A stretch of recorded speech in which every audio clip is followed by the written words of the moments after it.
Welcome back, everyone, to Lesser Known Operators. I'm your host, Nicholas Allen, and I am joined today by two members of the Special Forces Trust family, formerly of the Special Forces Charitable Trust. Same mission, stronger name. Cameron Davis, the Chief Marketing and Communications Officer, along with Nelson Young, their Chief Programs Officer. We had a chance to go over some of the major programs that they are using to help Special Forces members and their families, navigate the good times and the bad times that come along with the life in special operations. Hope you guys get to learn a little bit more about what they do over there at Special Forces Trust. I know I did. I'll have links to their socials in the show description. As always, today's episode is brought to you by the Precision Wellness Group and Dr. Taylor Bosley. Precision Wellness Group helps you restore balance, unlock vitality, and fuel your momentum through bioidentical hormone therapy and evidence-based personalized telemedicine. Dr. Taylor Bosley is a board-certified physician, a U.S. Army veteran, and a former Green Beret. He knows where you've been, where you want to go, and how to get you there. And he's an actual doctor that can prescribe you actual medicine. That's a bonus. So if TRT, HRT, hormones, testosterone, GLP-1s are something you've been looking into for a while now, or just looking into, look no further than Precision Wellness Group and Dr. Taylor Bosley. In Southern Pines, North Carolina, walk-in, in-person telemedicine. Use code LKO20 on your initial consultation paperwork to save 20% on said consultation. Get your supplements for the gym at alphaeliteperformance.com. Use code LKO15 at checkout to save 15% on your order. I recommend the Pipe Hitter pre-workout and the creatine. Works for me, probably work for you. I do appreciate you guys. Please remember to like, subscribe, share, comment, pass these episodes along. Thank you for listening and enjoy the show. Cameron Davis and Nelson Young of the Special Forces Trust. Welcome to Lesser Known Operators. Thanks for coming on. Thank you for having us. Yeah, thanks, man. No, absolutely. Thank you guys for reaching out and working with me. And I am honored to help spread the message of, I noticed this guy in your bio there. You said, is this new? When did the change from Special Forces Charitable Trust to just Special Forces Trust happen? Last May. Okay. Last So May last is when May. we officially dropped charitable from the organization title. Why Um, was that? so the the way that the trust was set up was kind of thought through in a different process, but also there was some feedback from the community that charitable could kind of come across as making them potentially look like a charity case, and that's not what we want to do. We're about supporting the community how they need it, and a lot of the community knows us as the trust, so Special Forces Trust made sense. Plus, charitable is a mouthful, and people have a really hard time spelling it. um, so it just kind of all worked out in that in our favor. So we decided to move forward with Special Forces Trust. Super clean, simple. Um, Seem to Love it. I tell people all the time they'll start reading me their email address and I'll get like 6 yes. Q's in and a couple of numbers. I go, "Hey, I'm not gonna tell you how to run your business, but you really need to change the name of your business here, or Yeah. you're not gonna make it." Because and that's why I have my first and my middle name is Nicholas Allen. Very easy to say and hear on recording, but Nick and then my last name doesn't sound good when you say it on recording, and you're always like, "What did you say there?" And this thing. So I just go by Nicholas Allen for everything that I have to record, and it really does make a difference. But because when I saw your guys' charitable trust, I was like, "What does that mean?" You know. I And so know. now, as you guys are the Special Forces Trust, what does that mean? Nelson, you want to take that on? Yeah, so the little comment on the name change. When I was in group and when I first met Cam and Jody and the rest of the team, we just gravitated towards calling it the trust because it was such a mouthful. So as an end user, we just called it the trust. So I'm glad they changed the name before I came on board. It's a natural segue, so it was good. What does the trust mean now? What that name means is if someone in our community needs something. So as you know, Army money can solve some problems, but there's always gaps. There's always limitations to what a commander can do with Army money. There's also an environment. I think we were talking about it before we went live. Certain people inside of group work for the commander. They don't necessarily work for you. So what we do at the trust and what the name really means is we'd like our community to trust us to fill those gaps with resources, to help them through their challenges and their tough times. So in a nutshell, it means exactly what it says. Our community can trust us to help them through a tough time. That makes more sense, because when I heard the word trust, I meant like I thought like trust fund, like a fund, Yeah, for because the yeah, you read one thing and you go, "Oh, that's what they do." Is the only I just started doing this a year ago, plugging myself back into the community, and before that, I only knew Green Beret Foundation and what they did. So I read Special Forces Trust, and I went, "Oh, they must just handle money or something, and for donations and things like that." Because last summer when Sergeant Major Miller passed away, you guys were handling the in lieu of the GoFundMe, you guys were handling the donations for the family. And I went, okay, that's what they do. And obviously that's not what, but that I had that in my mind as that's the only thing that you guys do. And then I went about my business. So it's Yeah. important, I guess, to kind of clear up what people do and moving forward and say, hey, we do more than just that one thing you saw on social media as well. So hopefully we can get a couple of those programs out here today and outline them as well. Yes. That's awesome, and always interesting to hear how the community has interacted and seen some of our ways of support. So that is definitely, a piece of our pie of all of the resources that we have, for sure. We That was an important and integral, piece of support for the Miller family last year, and we had some really great partners in that too, and so sometimes I think when you see things on social media, doesn't always give the backstory of exactly all the things that are going on, so this opportunity is really important and helpful to kind of navigate all of that with you guys and letting the community know what we do as an organization and then how we can and how we do partner with other organizations in support of the Green Berets and their families.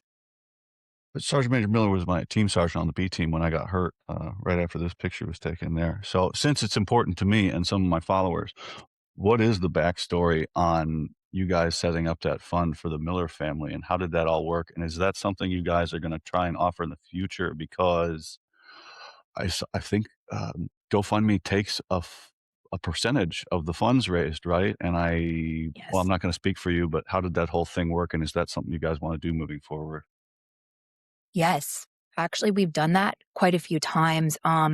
It's a really amazing opportunity to be able to step in and help families in that time.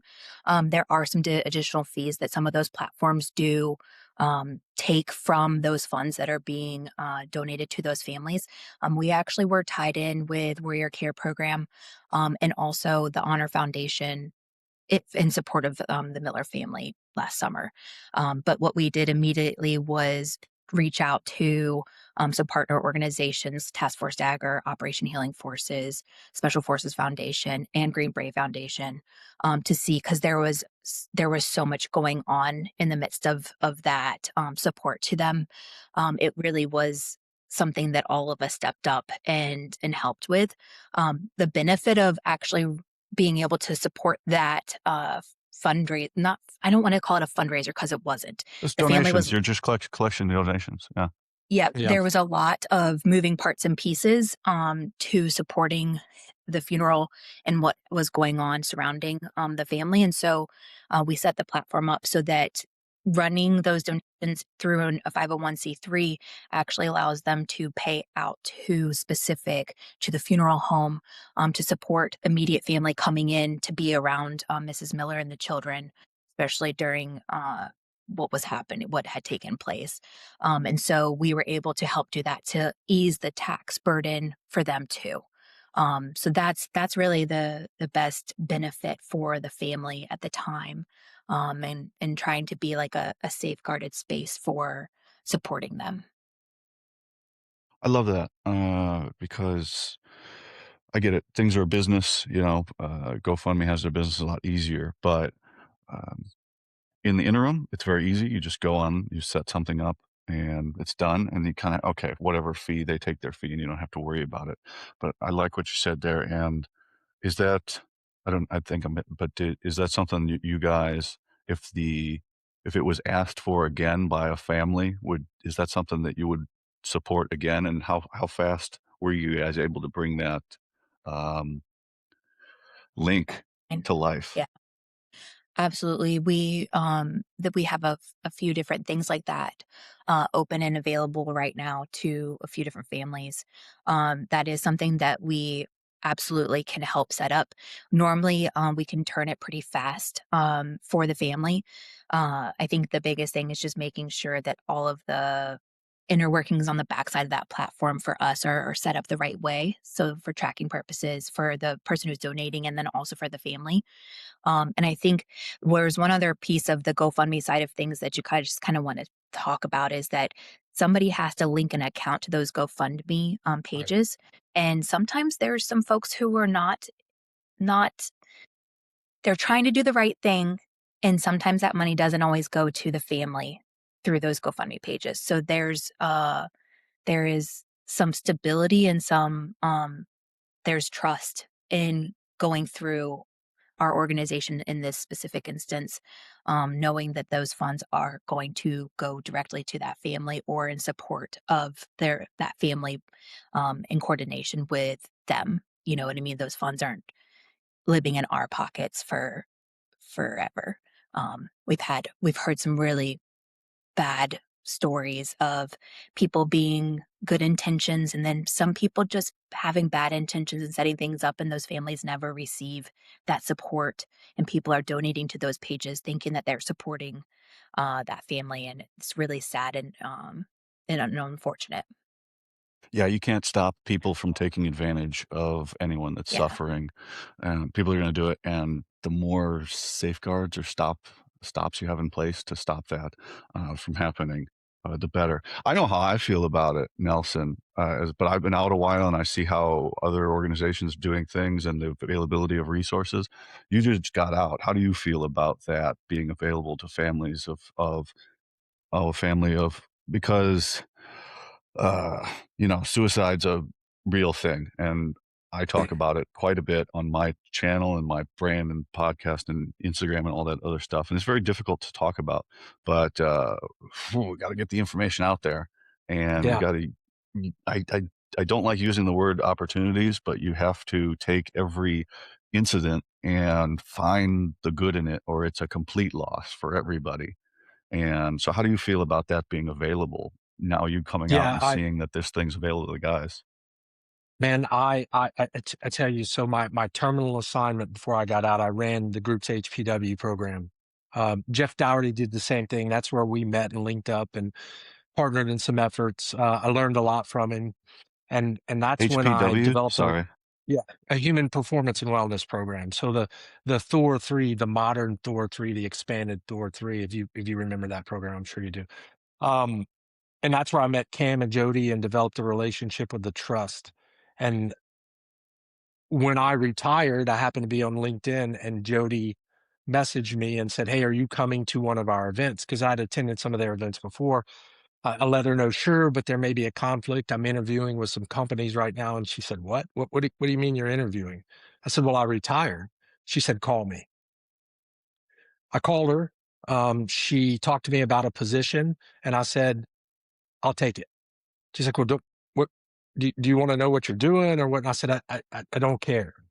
I just want to help the community. The reason that's the long answer. The reason I tell you that is I feel great about what the trust offers. I would work here. I'd work here regardless. I'd help them. And the reason is they delivered on everything that I asked for when I was in group. So I got to pressure test them, work with them, great relationship. It's that effort which really, I don't know, Cam, you can tell me if I'm wrong or right, but I don't know that that's a real formalized program. It's something that we do, and it's a service we offer the community. But it's a great example of how you can contact the trust with an issue or a problem or a challenge, and they figure it out. We figure it out. Hey, it may not even be in line with any of our existing programs, but it helps the family, it helps the community. We'll get it done. So I I think it feel should great be a about it. I think it Yeah. should be a formal program you guys offer, but that's just me sitting here in my basement, not having to do any of the work to make that official or anything like that, and I get to Man, sign off and then just make my podcast, so yeah, yeah, it's not a real heavy lift, and again, I'll keep speaking, going back to terminology we used in the military. It's they've got a process, we've got a battle drill, we've got a, it flows pretty smoothly.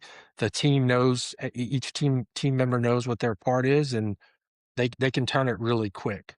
So, yeah. Yeah, I think to add on to that real quick too, I mean, we try really hard to build relationships with partner organizations. Like, that's what makes working for this community, I think, the easiest. And so when Chad passed away, I believe some of the initial reach out was, he was working for Honor Foundation at the time. We have connections with them because of Jody. She's our CEO. Her husband is in the SEAL community, and so there's always good relationships that we've built and maintained with that crossover of the community. But there was also reach out about our Beyond the Battlefield program too, with the support to the Miller family for just their mental well-being with how Chad passed away. So there was a dual track there. And I think, when we were talking to them and when Jody was talking to the family, it was, we want to offer our one-on-one therapy sessions for Mrs. Miller for the children. We were very concerned about them in that capacity. And then we were able to offer that, like as Nelson was saying, other things that we can do and help that family in supporting them. So it kind of, grew in that capacity. But I hear what you're saying, and I think, there's, like Nelson said, when you reach out, there's so many things that we do and can offer to support the community. It's kind of like, normally you get off the end of the phone call, they're like, "Oh my gosh, I had no idea that you could help me with so many different things." I'm just super grateful. So, and I think that goes for a yeah, lot of our absolutely. organization. It's hard to kind of get a roll up of everything that everybody does. Um, but the more we talk about it, the better the community can be informed, you know. Yeah, that's so my goal here with lesser known operators is I know my Instagram bio says I'm a ambassador for Green Beret Foundation, but really it's all of special operations. Like I will work with anybody who wants to work with me, and I will not like exclude anything within our niche community, which is quite large. That's plenty enough real estate to get around, and it's not a competition. There's no finish line. Things aren't going to get fixed, especially with the mission set and the places that we go and the things that we see. It's just going to be. It's like newspapers, right? Only the names and dates change. The actions are exactly the same. So there's no finish line. There's no winning. There's just creating the network and supporting, and hopefully that gets carried on from generation to generation. And however I can help, but I've talked to so many of them. Different foundations have different here's the line. This is as far as we'll go with this, but this one here, they take off for this. So here, let me introduce you to Jeff. You want to talk about some other stuff? Let me talk to Jeff at Task Force Dagger, or you want to talk to you want to talk to a shaman out in Utah? Like I can have you talk to that guy as well. So, but everybody's got their thing, but it's almost no limits. I tell people there's infinite level of resources available to you now, and the amount of nonprofits and the people and the internet and the coverage of all of these care that's out there. We can go heavy riding horses or out in the desert on dune buggies, or you can go see a shaman, or or therapy with your family on a retreat with other families, all kinds of stuff out there. So the resources are available. It's just again, on us. We have to go open our eyes and see what's out there. Yeah. And it can be more difficult if it's just the family and those get put in those situations. Um, so if that's something you guys are going to be able to offer, because I unfortunately uh, hear about things a lot faster sometimes than either you guys do or some of the other ones do as well. So if I can suggest that, I would love to be able to do that to help the families out any way I can, and then cut me right out of it and just connect the two people so that I can go back to keeping my ear to the ground and things like that. So Yeah, that'd um, be great. And you mentioned something really interesting too, is um, when I first started with the trust, I thought I was stepping into this competitive environment. One organization's trying to outdo the next. I was pleasantly surprised to find that it's extremely collaborative. There's a lot of friendly competition, but at the end of the day, when there's a mission or an issue, we'll all collaborate to land at the best solution for that family or for that soldier. So that's great. I liken it to you've been downrange when you're co-located with a SEAL element and you've got an ODA. There's you know there's that kind of back and forth, but at the end of the day, you'll go on missions together. You're trying to get to the same place. So it's we really work hard to be collaborative with the other organizations. clear one thing up. I got hurt on the first thing I did on the ODA, so I never got to deploy. I never got to do anything. I got my beret, I got to my team, and I got hurt on the first training exercise. So I did a lot of cool things, but I never got to do the thing. So, but I've made up for it in my civilian life. That's for sure. In trying to do what I'm doing now. So, but Love it. Yeah. um, as you said earlier, you got to get your bio right. I leave no room for interpretation on what I did or didn't do in the military. Nobody's going to be able to say Nick didn't do that. Especially with my CPOF certification and my master driver badge over there. So I am Hey T for man, a train. lot of SF dudes dodge that CPOF bullet, so you should be proud of that one, trust me.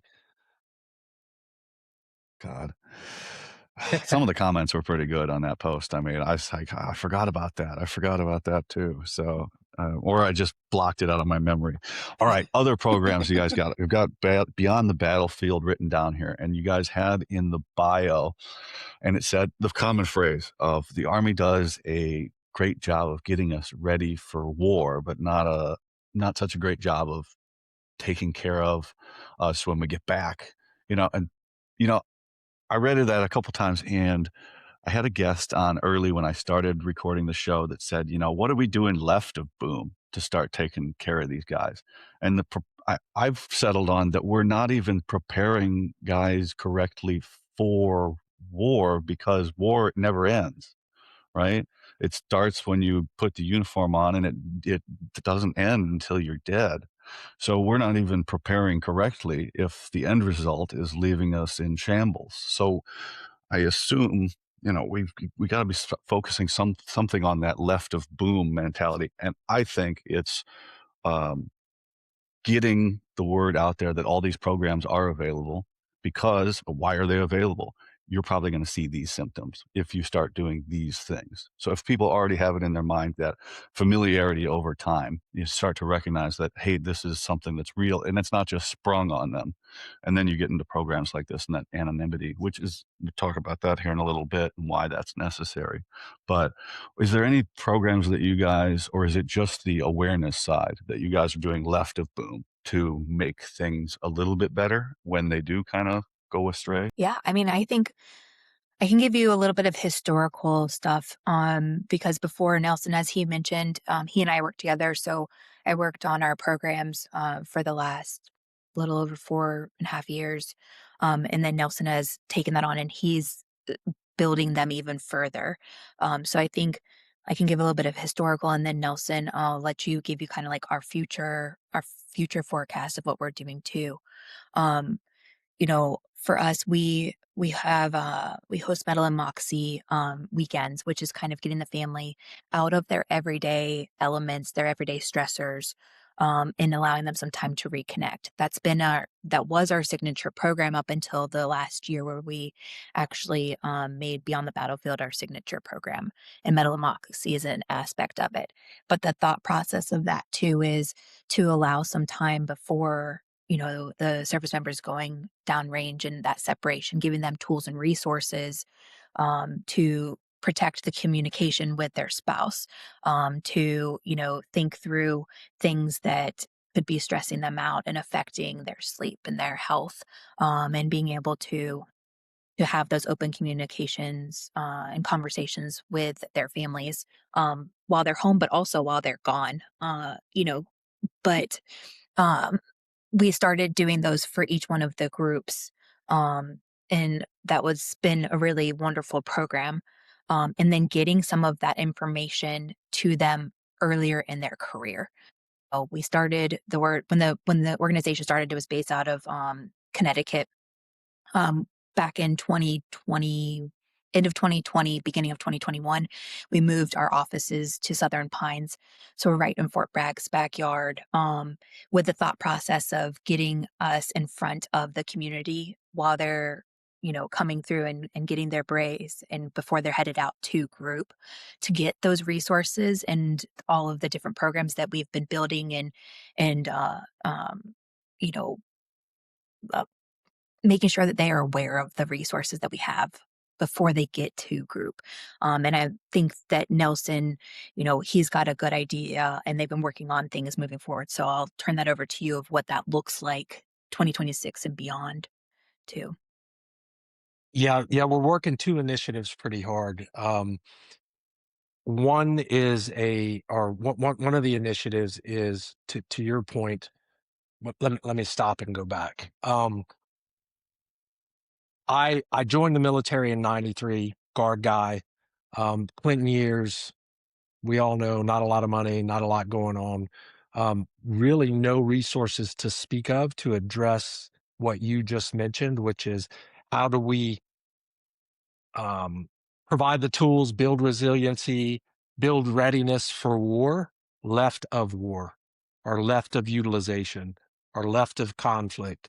There wasn't a whole lot of that outside of PT and train, but the things we're addressing now, wasn't really the healthcare system then in the military wasn't really take Motrin, drink water, and here's your profile was kind of the standard right answer.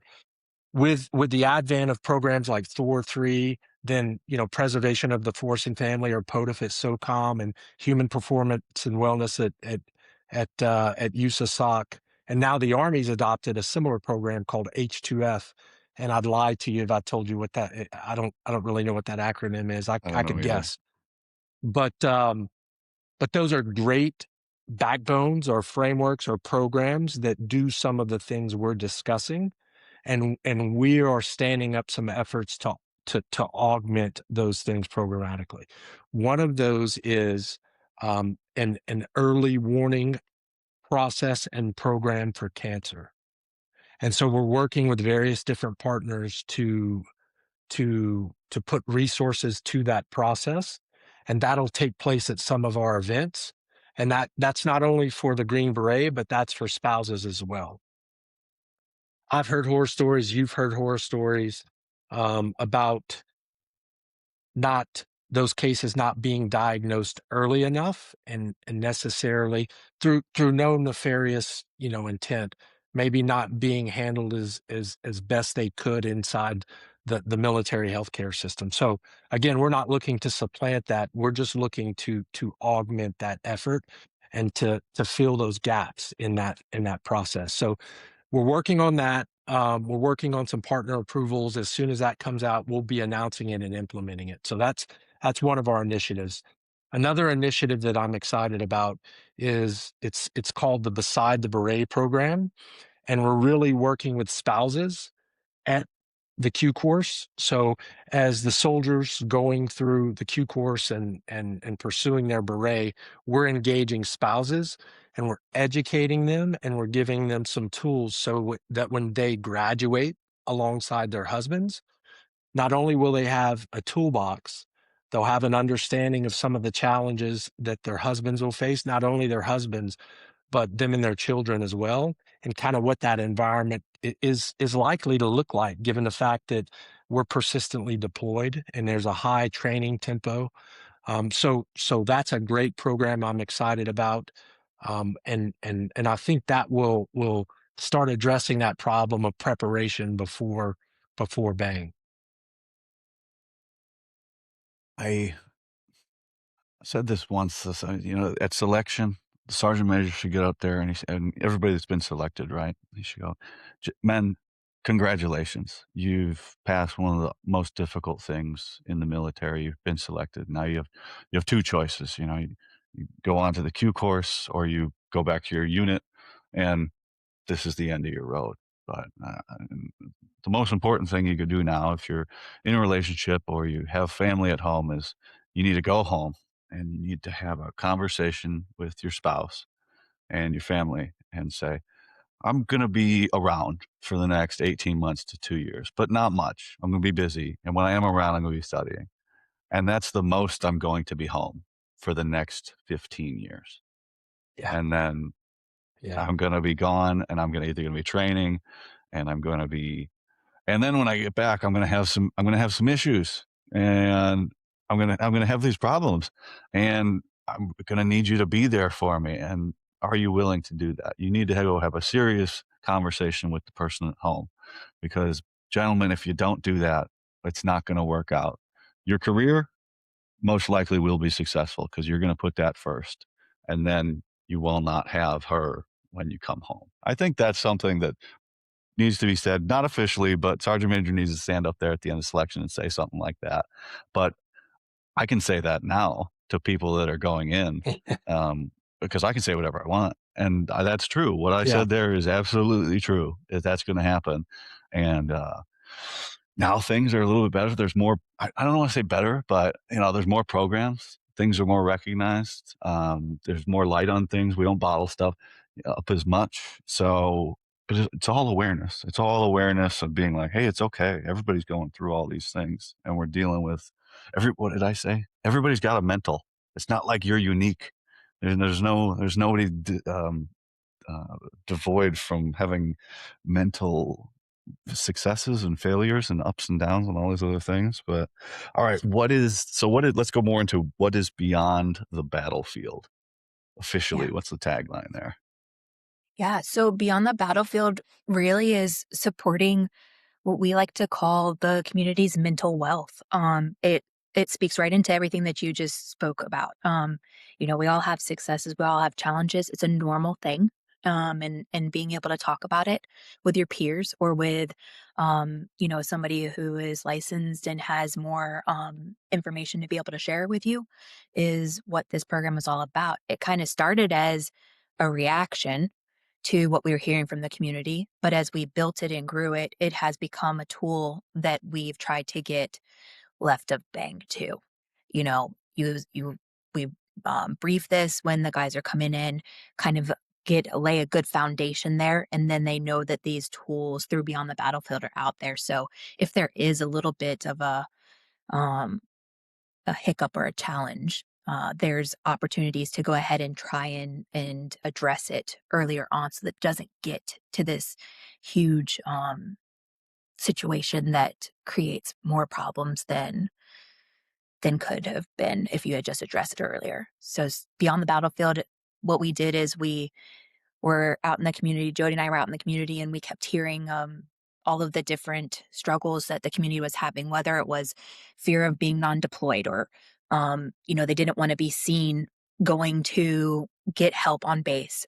Sometimes when they were able to get help on base, there was month-long waits, multiple months long wait. You weren't necessarily seeing the same clinician or or help there. So you're starting your story over and over again. So there was quite a few challenges that, there's help and there's resources that were out there. Just getting access and feeling comfortable getting access to those, there were some struggles. And so what we looked at doing is, you know, there has to be there has to be another way to offer an opportunity for these service members to get some help. So Jody, our CEO, and I came back to the drawing board and we're like, how could we set something up that would be easy to use, the community would trust it, and then how do we get that connected to our organization and cover that cost and like support them in that role. So we came up with an opportunity to create an anonymous identifying number, and that would create a QR code. Um, Essentially, that QR code and that anonymous identifying number replaces the service member's name. Um, and what they would do is take that to a clinician, therapist, counselor of their choosing. And, you know, they would take a screenshot of that AIN and that QR code together, and show it to their person, licensed, therapist, counselor, that they chose. And that QR code connects them back to our organization saying, we're the trust. We're 501(c)(3). We will cover up to 12 sessions of for this person, but here are some things that we want you to do to vet that person. So it's, they're making sure they're part of our community. They're making sure that we know what the costing structure is, and that they're good for 12 sessions. We do have some feedback that we want them, but it keeps it within that patient, therapist, or counselor professional relationship. It keeps it in that service members, you know, ownership. So we don't have any access to who it is. We work really well and tightly with the clinicians that we've been working with for the past. We launched this in May of 2022. So we're Mhm. going on 4 years this year of this program. And it's been wonderful to see it grow. I think the biggest question from the community is like, who do I have to go see? Like, which clinician do I have to go see? And for us, we don't tell you that. That is on the service member, to seek who they want.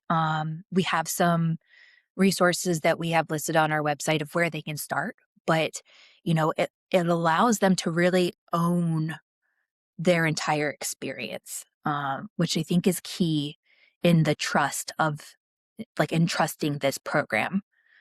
Um, when we Yeah. started it in 22, we were really excited to brief it. We briefed it to First Group, kind of walked it through with them at Metal and Moxie the weekend that we were there with them, got some great feedback, and then slowly kind of rolled it out. We were so excited to, have people using it from May until December of that year.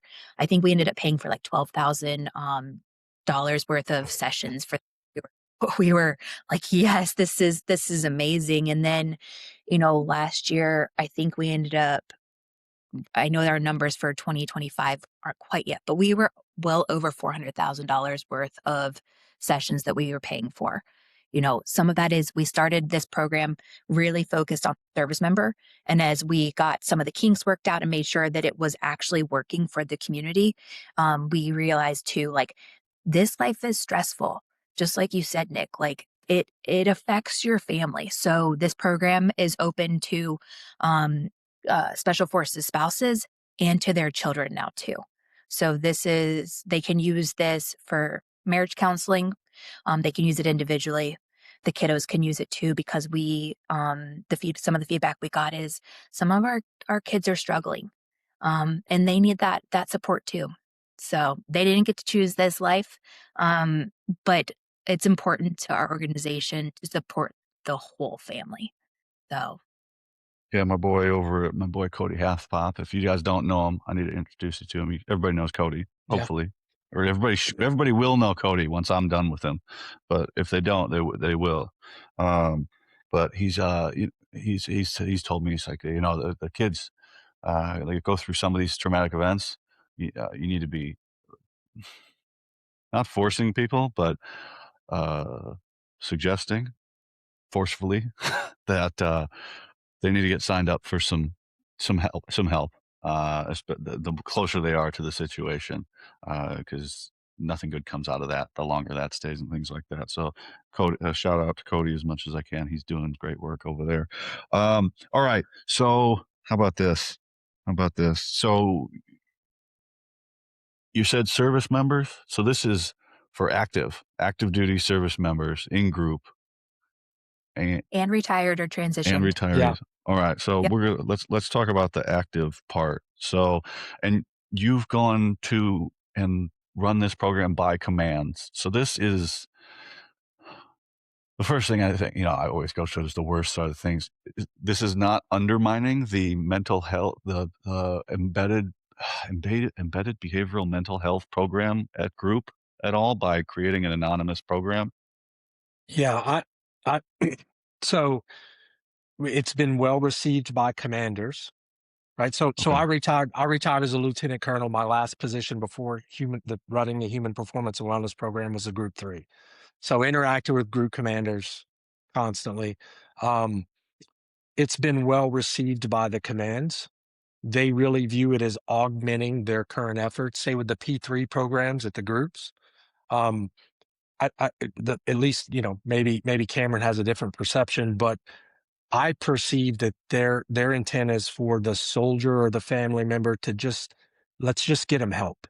Let's just get them what they need, because ultimately that's going to help them do their job, and it's going to help them and their family. I see a lot less. I don't feel that they're territorial with their intent. Quite frankly, that's been my experience. I don't know, Cameron. Maybe you've had a different experience, but I've received no pushback at all. Now they have questions because they're I think that they're responsible for their formations, but I've never seen any significant pushback or felt anything weird. There's been questions for sure. Like, how does the program work? Who can they see? And I think for us too, that QR code that comes along with the AIN, that service member pulls, or the spouse or the child. But in this specific case, the service members who we're kind of talking about, but that QR code connects us to that clinician or clinic. We're making sure that they're licensed, insured, all of those things, as well. And honestly, in when we have been able to brief it, to command teams, we were able to do one of the, it's been a couple years, this was back in 2022, the commanders conference, when they had done it here at Bragg, we were able to brief it and, like, allow them to ask questions like, "How does this work? How can we use it? Can you come talk to the groups about it?" I think the biggest thing was that they looked at it as a tool and a resource and an answer, in a crisis moment, and I think they know enough of there are enough people on the groups that understand a little bit of the dynamics of who might need that support. But our biggest thing was just, this is not to override any program that command Mm-mm. has, but you're struggling with getting an appointment or having to start the story over again. Here's an alternate. Because at the end of the day, not having a resource is more detrimental, or not having something that you can try, we felt like was more detrimental than having access to something and at least trying it. That's your life raft. To clear up one point for those at home, if it's an emergency, call 911. That's Correct. yes. Yeah. That's Yeah. still the first answer. If you are having Yes. somebody that's in crisis in the interim, call 911. You're not going to click on a button and wait for somebody to get back to you. Call 911 and do with that. So I try to reinforce that to people. Like, if you're an emergency, call 911. Um, okay, so we got the program. So I'm just sum this up. Beyond the battlefield, a soldier or family member, spouses, children would like to get help. They go to the Get Help button, sign up for that. They can get a anonymous QR code to take to a provider of their choice for up to 12 sessions of whatever that provider provides. Correct? Yes, you get an initial 12. If you would like to go for another 12, we'll work with the clinic or clinicians to tell them how they would be able to pull. So there's 24 total sessions that service member, that spouse, or that child could utilize through this program. Okay. This is a tough one because the guy I recorded with earlier, um, he's retiring sergeant major, and he goes, you know, it's too bad that we still like. Why does it have to be anonymous? Why is that? So, what is the reason from your guys' point of view? I know why I would, and I'm sure you do, Nelson. Why you would as well. But what's the what's the foundation stance on why it needs to be anonymous? It's weird, man. I mean, the obvious answer is the stigma associated with seeking help. Um, so when I was in, in group, and I would work with the trust on this program specifically. I don't know if there's an element of shame. I failed. It's you hear. I don't know if Jeff. He probably gave you his analogy of, as SF guys, we'll keep our foot in the accelerator, and tires start wobbling, warning lights come on. We put tape over it. We just go until we're deadlined. Um, we SF guys are like a toggle switch. We'll go, and then switch, you're off, and you're offline because there's a catastrophic event, right? And to your point, we're trying to get left of that catastrophic event.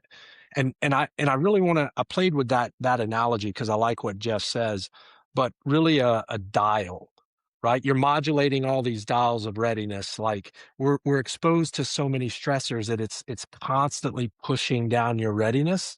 And I think we're resilient to begin with because we're selected to be hyper resilient. And then we don't address those stressors in a timely manner with programs like Beyond the Battlefield. And before you know it, your toggle switch is off. And now you're, non-mission capable. So I think I don't know if it's a combination of shame or, hey, I got to tough it out. I will say this: when I was an AOB commander, like 2017, 2018, I, I- it was I was hopeful because the old guys like me, I didn't go to the Q course till I was 31. I come from that 90s era where we just talked about it, tough it out, take Motrin. The younger generation, they're much smarter. They're really professional. They're seeking knowledge. It's the podcasts like this. They can learn. They can help themselves. I think they understand the dial concept better than my generation. So I'm hopeful for that, but I think, man, I think it's just the old stigma of of shame, not wanting to ask for help, feeling like you failed yourself and your teammates, maybe your family, and that's really not the case, right? So the way I've tried to package it, Trojan horse it a little bit, is, hey, you want to perform at the highest level in your job. And you obviously want to perform, at least I would think, at the highest level as a husband and a father. Well, let's use programs like this to address some of those stressors that are preventing you from performing at that high level. So I link it to, hey, you're not defective or broken. You are just experiencing some stress that's preventing you from being the best you. And I've had a lot of success with that. And in full disclosure, I stole that from Jeff as well. So, but it does work. Luckily, I have a recording of my episode with Jeff, so I can go back and steal more things than That's everybody right. else. I got That's a I right. got a I got That's a right. plethora, if you will, of Watch That's out, right. Jeff. information. No, I really am blessed. I operate on the good faith and the time of other people, and I get to hear people's best and worst stories, and I get to draw experience off of that without having to leave my basement. So, I anything that I can glean from anybody else that can help me help someone else. All right, and so here, do I get to my delineation point of what I focus on, right? Because as Hmm. soon as I start hearing too much about with the uniform, I go, I can't focus on that. That's somebody in uniform's problem, right? I've got so much on this side of the uniform in my shorts and t-shirt to worry about. Is what is your guys' focus on helping the veteran community? So we went over what you guys offer for those that are still in with the anonymity and keeping things separated from command and then on a level where they feel comfortable. What are we doing with the major issues right now? I mean, and I'm not speaking for you guys, but I assume you guys aren't as much into the health initiatives as, say, task force Dagger is with the cancer research and things like that. But we're all lumped in on this on the mental health crisis and suicide issue. What are you guys' major avenues for tackling those? And so if you look on our website, there's an SOS section, and we really have three big buckets. The first are side by sides, and that's when we'll have an event, typically a donor facilitated event. Let's say at a hunting lease. I'm from Louisiana, so we have an annual gator hunt, and we'll invite veterans and currently serving Green Berets to come fellowship, learn about our programs. If one of them wants to take advantage of the programs, we'll identify, you or myself or another GB may know someone who's going through a rough time, and we can just talk as guys, soldiers. Another benefit of that is the individuals that attend will take that information and go back out into their communities, whether they're active at their unit, the team room, the battalion, wherever, or to the SFA or to the veteran community, retirees. They'll take our toolbox, if you will, and they'll start spreading the word. So we force multiply through our side by side. So that's the first S. The one-on-one therapy, the beyond the battlefield, is what we just discussed at length.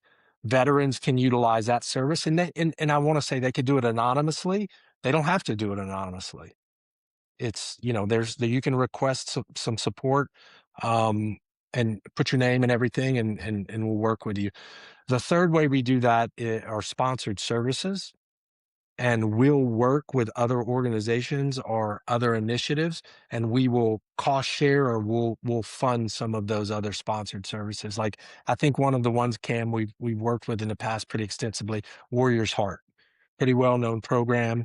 That would be an example of a sponsored service. So we'll do that for currently serving members of our community and retirees, as well as family members too. So Yeah. I think it's important to say here too, our organization covers down cradle to grave. So wherever that 18 series service member is in their career, in the Army or out of the Army, our resources and programs are open to them and their families. So that's, I think, really, really important to highlight here because sometimes that can get confusing and there are different, guidelines and charters that each of our organizations have, like you mentioned, Nick, earlier on in this podcast. But just that's, I think, a huge piece because, you may down the line have things that, and if you're removed from the community, it's harder to remember all of those resources that are out there and available to you. I believe you guys are probably aware, as I'm aware, Gold Star's benefits go away if they remarry below a certain age and they got to wait a mm, certain time and blah, blah, blah. They're trying to get it changed in Congress. Not going to happen until something major event, whatever. They're going to wait them out, right? Hopefully it gets fixed.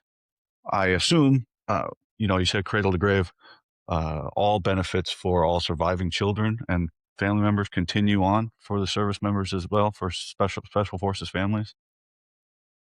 Yeah, I think that we don't, I hate to say that we don't have, because if there was a need, we would try and figure out how to help those families. We don't have a set Gold Star family member program. I know we normally partner with Special Forces Foundation. They have stood some of that stuff up. Um, and then I know that at some point, I believe Green Beret Foundation had a Gold Star family program. So we've been able to help some of those families in partnership with those organizations, and then like on case by case basis for sure. So we don't like to say no. So we will try and figure out how to help those families for sure, however best we can help them. Yeah, as you said, it's not a competition, but there is always friendly rivalries. But if some other organization can handle something better, I assume there's no um, Yeah. problem with, hey, can you take care of this? And you guys are, do all the case managers know all of the case managers at the other organizations? Like, are you guys like on a group chat? man, they I know think Rebecca everything. is. Yeah, Yeah, I talked to Rebecca yeah. the other day. Yeah, Yeah. Rebecca is our teammate. specifically mine in programs, she's phenomenal. She I sometimes at night I have to be like, "Hey, Rebecca, you know, she cares immensely. She's very responsive, and she is well known in the community, and she collaborates with all the different organizations to land at the best solution for that given challenge. So she's great.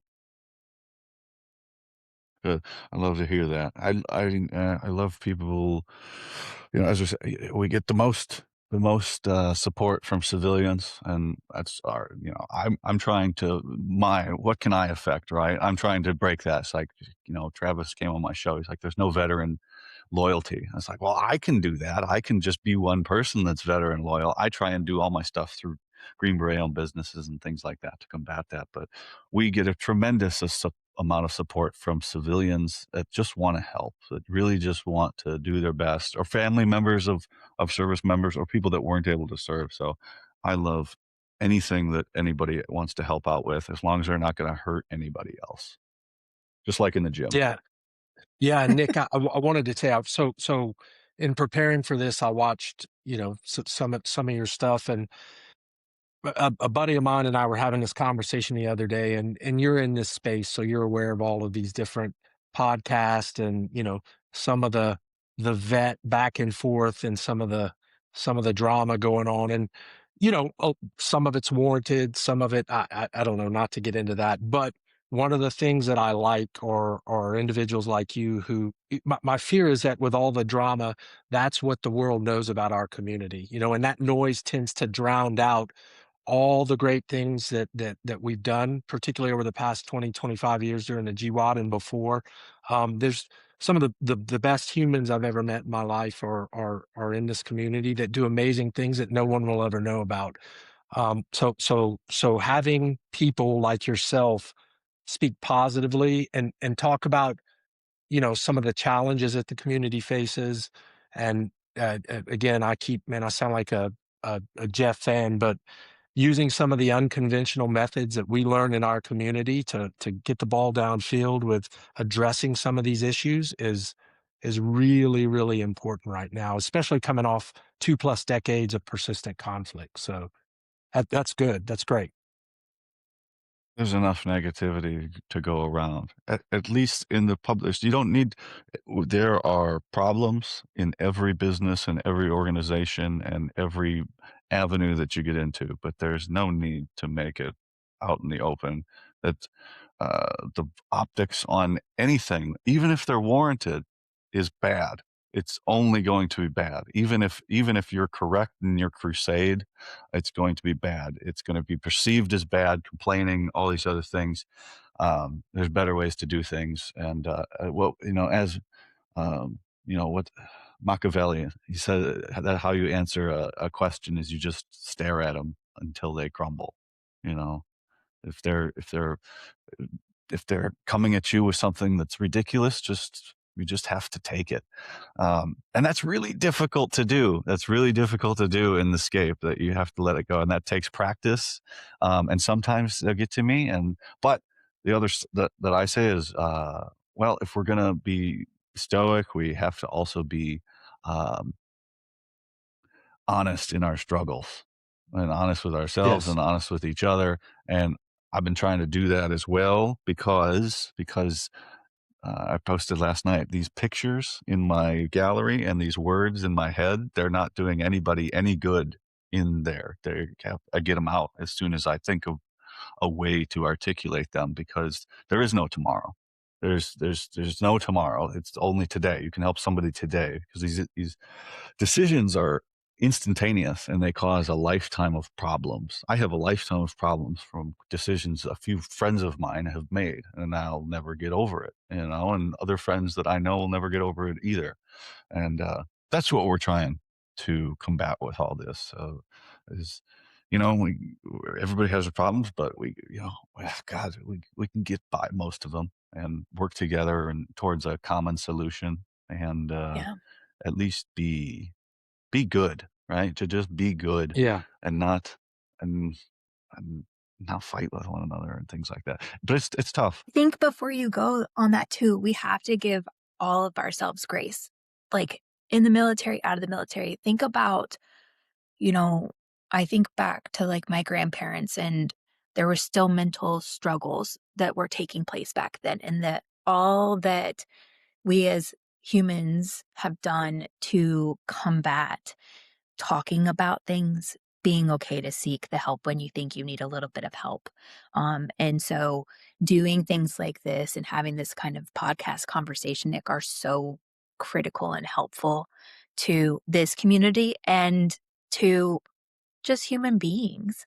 I think, there's so much good. There's only good that can come out of continue to talk about it. So kudos to you for using this platform and doing that. Well, it's all selfish. Everything is selfish and selfless, right? I didn't know this when I started. I started the podcast selfless to in my mind selflessly, but then I realized like I get to sit down and have a conversation with new friends. Yeah, Who gets to do that? Who gets to sit down yeah, and have a conversation with their old friends anymore? It never happens. You never see these people that are in your contacts list of your phone. And then when you do meet, it's for work. When can we get together that's not about work? Well, never, because you're always working, right? yeah. Especially if you got a job and then you've got your passion, right? You're never not working. So it's good, and I hope I can make something of it. But it helps me more than I thought it would. I speak differently. I think differently. I can and everything like that. And the more we do this and converse with one another. A few hundred people will watch this episode or whatever, but more will see the reels, and I can take out the best parts and talk to people and should show people it's like, hey, this is what's going on. This is what Special Forces Trust is all about. And we start listing because everybody goes, oh, there's so many special operations nonprofits, or there's so many nonprofits. I go, yeah, some of them are there just to set up to fund other ones, right? It's because it's easier for tax purposes. So there's reasons behind these things. And then there's these action adventure sports. And the one thing I stress to people is, you've heard the phrase, I want to help just one person, right? Oh yeah, of course. That's really because people go, yeah, that's the goal. Well, some people set these things up to help one person at a time, person to person, and they really help that person. And that's fine. There's nothing wrong with that. So if we want to set up more, and that person's their only reach is they have 5 hours a month where they can have somebody out and they can make a knife, and they set up a nonprofit so that they can run all of the things, and they got a few $100s a year coming in donations. That's fine. There's nothing wrong with that. It's Mm-mm. and the unfortunately the IRS will come after the people that do have a problem or making problems, but you can't do anything about that. Don't worry about that. Somebody is getting more out of their small nonprofit than their guests are. I guarantee you that. And I'm getting more out of my show than my guests are. I guarantee you that. So you get the rest of the story. There is way more to the story than you can possibly imagine. And that's what it's all about, is actually meeting people and having interactions and conversing and seeing what people are actually doing. Because there's so much good. There's so much good going So on. much. And we don't even, I am having the damnedest time putting together a piece on all of the good things that Green Berets did during Hurricane Helene in We have. Yeah. 2024. And I was there, and I know the people that were there, and I just can't get anybody to talk to me to tell me all the good shit they did, because nobody wants to. They're like, I got stuff going on. It's like, but I could put together a list of all the bad stuff and get people to talk to me about that if I wanted. So it's very difficult to talk about all the good stuff because it's kind of boring, and nobody wants to talk about the good things they did. That's for somebody else. And well, I want to talk about the good stuff people do. That's my job. We might be able to help you with that. We were able to partner with the SFA in support of those efforts. I bet you some of the SFA Yeah, guys Chris who was out had, there. Sue LaRue was yeah, out running Yeah. yeah, trailers full of gear up the mountain absolutely. every other day. I was with Yep. Charlie Williams in Hickory running a station out there with 2 ODAs. Yeah. That's understandable. I couldn't get the fifth group sergeant major to call me back because he's like, well, there was some maybe nots on some Yeah. things there, and he's like, I don't know if I want you talking about that. I was like, never mind. So never mind. You So you guys, the community totally stepped up and jumped into cars and took off to Western North Carolina in a that was amazing. wonderful That was effort of amazing. support. Yeah. It was Yeah, fascinating. Our team we here even was had a yeah, go we ahead, had a tell me. gentleman that came to one of our recent events, flew his helicopter down. I'm you I don't know if you remember, but volunteered, provided air to the effort. It's pretty amazing what took place during that hurricane. And to your point, who knows? You know? I know. Nick Well, knows. fair enough. We I know. know. We know. We Yeah. know too. It was good stuff. It was good It stuff. is. Makes your heart happy stuff. That's how this all started. This all started. I went down there. I walked in the door. Charlie Williams, whole fifth group legend, and he's like, "Who are you?" And I was like, "I'm here to work for you." And he's like, "All right." And I worked down there for 2 months for him. I felt like a Green Beret again. I felt like I was useful. And I came home and I Awesome. went, well, I want to keep this going. And I started this. And here we are over a year later. And I'm talking to people that I never thought I'd speak to and helping out. And we'll see where things go and how I can get plugged into the community and things like that. And, here's the one I wrote down when I was thinking about it, healthy competition, right? I saw this the other day. I made a story about it. So GBEF, Green Beret Foundation, is sponsoring the Stroop Dagger for all graduates. Did I read that right? That now you guys are sponsoring the Chris Reeve Yarborough knife for all the honor graduates? Is that a little Yes. one-up situation there?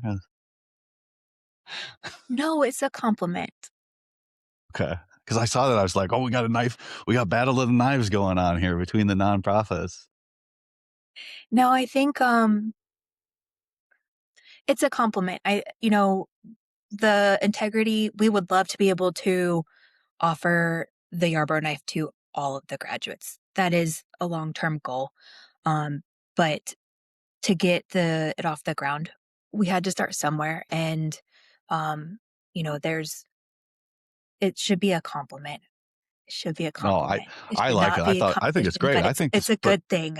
We're very excited. It should be a good thing. nonprofits should not be paying for the knives. The schoolhouse should be paying for the knives. It's like it shouldn't be a thing. It shouldn't even be like, oh, this nonprofit's paying for this one. And I go, why? Like, get it from the knife, But I, I think it's great. I think it's great, and it helps have something hang up on the wall, or I keep mine on my desk because I'm always fiddling with it and cutting myself. So, but I think it's great. And I have to give shout outs to SFA. They do a fantastic job of keeping tracks and records. Bless them for helping that effort. Because that is something that I know that our team could do, but we're really grateful for them to track and maintain that. No, I Thanks. love it. Good job, And, guys. another cross, I believe this is a cross nonprofit thing, is the last program I got you guys involved in here is Andy's Fund. And Mm. multiple foundations donate to that one as well, right? And you guys brought that on last year, I think it said. Yes. Yeah. It's actually kind of kismet too because um one of the one of the pivotal moments of Beyond the Battlefield was, Jody was reading an article and it actually was an article about Andy's suicide. And that was her like, this has got to stop. When the article said that there had been over 30 suicides out of that one battalion, it really made her just sick to her stomach. And so, that's when we were like, okay, what is the community struggling with? Like, why is it so hard to get access to some of these things? Is it hard? Is it that it's complicated? And that's when we really got out into the community and like, how can we help? What struggles, what hurdles, what roadblocks are you hitting? And that's what kicked a lot of that off. So Jody had actually written a letter to Kat Marcasano when we finally got the foundation of Beyond the Battlefield to kind of say, like, hey, this is, what our organization is trying to do to combat. And she never hit send on it when she had written it. And it just ended up happening that our paths crossed and we explained kind of what our platform does and the goals behind it and what we want to do for the community. And Jody made set some time and like really connected with Kat, said, I just want to tell you, like, these were all of the, all of the steps that had happened in bringing Beyond the Battlefield to life. And she finally sent, I believe she either read it or sent Kat the letter that she had written to her because it was like saved in her drafts. And Kat was like, oh my gosh. So it just, we're really excited and grateful for that partnership. It feels really good and kind of a natural step. And I don't want to speak for Kat and Michelle, but you know, it feels like they're very happy with what the trust is able to offer through Beyond the Battlefield. That really we've found have really helped address the concerns of mental health struggles and human performance and wellness. So we are loving to have them as part of our organization. We're excited to do more with them this year. Would you be able to introduce me? Yeah, absolutely. She is invited and will likely be speaking at all of our weekend events that we do for the groups, the Metal and Moxie events. So she'll come and she'll tell everyone her story. And it's pretty powerful, particularly for the families that are there. So Kat's great. It's a unfortunate tragedy, you know. Um, some would say an occupational hazard, doesn't have to be, and that's what we're here to get left of. So yeah, she's great. I would like to meet her. I would like to meet her Yeah. and see if I can any way I can help. I have pushed my usefulness into that area of help, and it's not a decision that I made. Somebody else made it for me, and it's a gift that nobody wants, and I will never be rid of it. And I will do anything, anything to prevent anybody else from feeling like this, and anything I can do to help. And I can handle it, but I know a lot of people don't have to.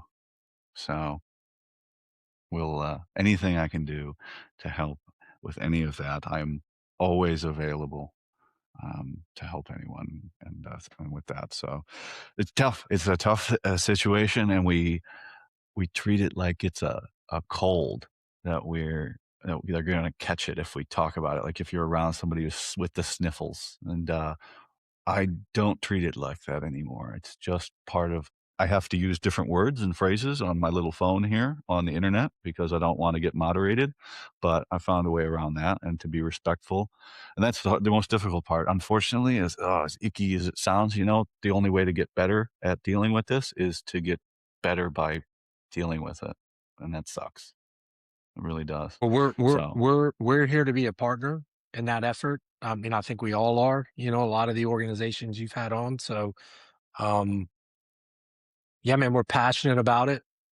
We wake up every day. The team's excited. I hop on Teams. You know, as soon as my little light turns green, we talked about Rebecca. Man, she's on me because we're in different time zones. If I walk by my computer, she's on it. So the team wakes up every day excited. To partner with you and others in that effort. So we really want to get as far left of those things as we possibly can. love it. I love it. Any final Alright, so I usually phrase this as 'cause most people come on, they have their own, like, business or their own initiative. It's their thing, right? As Jordan Peterson described it as his pen of light. So I pose the question to each of you. So using the Special Forces Trust, um, as your pen of light, as your one thing moving forward, how will you use it to enhance our community? Nelson. You said something, man, that I've been stewing on here. You mentioned, you were selfish in starting this thing and in become selfless, right? When I retired, like most people that get out of a community that they've been part of, particularly this community for 2+ decades, what am I going to do? Replacing that purpose. feeling part of a community, and it was a blessing. It was up to someone else, not me, that Jody chimed in at 6 o'clock in the morning on LinkedIn, and offered me the opportunity to continue to give back to the community that really gave me and my family so much over 2+ decades. So I'm going to use my position in this, selflessly use this position in this organization to help as many um, fellow Green Berets and families as I possibly can. Build awareness, let them know that there are resources out there, not just the trust. You mentioned some others. Just ask, man. Just put in the request, and we'll rally around that request, and we'll do our best to get them the help with the help that they need. So Cameron? I think the best part about the trust is that we break the barrier between the Green Beret community and really great Americans that care and support about them. You know, mm, we broach that, like, from civilians perspective, we understand that there are deployments, but actually seeing and getting to spend time with these service members and their spouses and their families has been really instrumental and helpful, I think, for our donors to understand a little bit more of the struggles that are military life, that it's more than just deployments, it's train ups, and it's, you know, validation exercise, all of these things that really kind of take more than just 6 months of being away. Um, and then, you know, humanizing that soldier too, and understanding, and opening those doorways and pathways for conversation that we are all humans at the end of the day. And being able to talk about things that are going on in our lives and is is a gift to be able to do with people. So, the trust has allowed me to make some really great connections with this community and some really great connections with some amazing Americans who really support our soldiers and their families. So, forever grateful for that. Well, I'm grateful for both of you coming on today. I'll have to catch up with Jody next time. I'm sure she's got some other things she's got to attend to. But thank you guys again for coming on. It was an honor to have you on. And as I tell all the people, now you know me and I know you. And if there's any way that you think I can help in any way with any of my resources, please do not hesitate to reach out to me and see what the network can do. Ditto. same here, Nick. Thank you. We appreciate what you're doing, man. I appreciate you guys. You guys got anything for me? I think I'm good. No, Um, go ahead. yeah, call. Look, if you run into anyone that needs some help, or you have some questions or see Yeah. some blind How can spots, man, everybody find tell you? us. How can everybody Mm. find you guys on the socials and the internet if they so choose? Cam is the chief of marketing, so that's our goat. So you can find us at sftrust.org, which is our website. And then we're on Instagram, Facebook, LinkedIn, Threads, a little bit of X, not very often, but pretty much any social media outlet. It's either SF Trust or Special Forces Trust, all spelled out.